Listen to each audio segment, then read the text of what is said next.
ঈশা ঈশা হয় রে।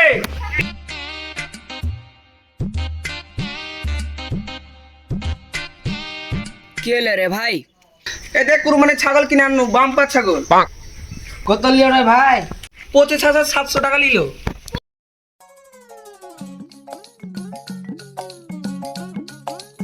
দেখ তো ভাই ছাগলের দাম হিসাবে ঠিক আছে?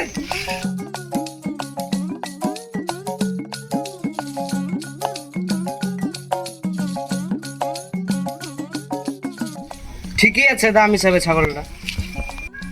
তাহলে থাক ভাই, তবে ছাগলটা দেখানো লেগে এসেছে না।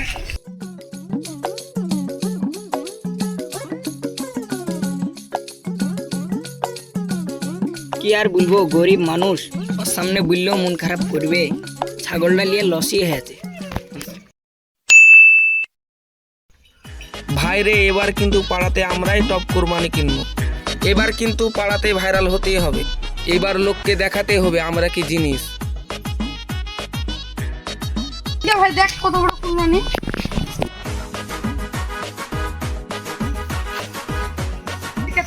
এদের আদার কুরবানিটা কি বড়রা চদাম জিজ্ঞেস করি আসলি। ও ভাই, ওই ভাই শুনো, কুরবানিটা কত টাকা নিল ভাই? 1,35,000 টাকা গো ভাই। তাহলে পাড়ায় তোমরা টপ কুরবানি দিছো নাকি? আমরা দিব না তো তোমরা দিবা নাকি? আই বলে তোমাদের কোরবানি তো সামর্থ্য আছে নাকি? ফালতু এদের সাথে টাইম নষ্ট করে লাভ নাই। পৃথিবীতে গরিব হয়ে জন্মানোর এটাই ফল।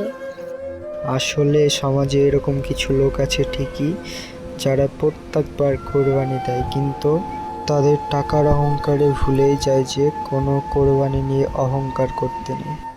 আসলে এই টাইপের কিছু লোক আছে, তাদেরকে আমি বলতে চাই, তোমাকে আল্লাহ কোরবানি দেওয়ার সামর্থ্য দিয়েছে, তুমি কোরবানি দাও, কিন্তু এইরকম লোক দেখানো, অহংকার, এগুলো বন্ধ করো, না হলে তোমার কোরবানি কবুল হবে না।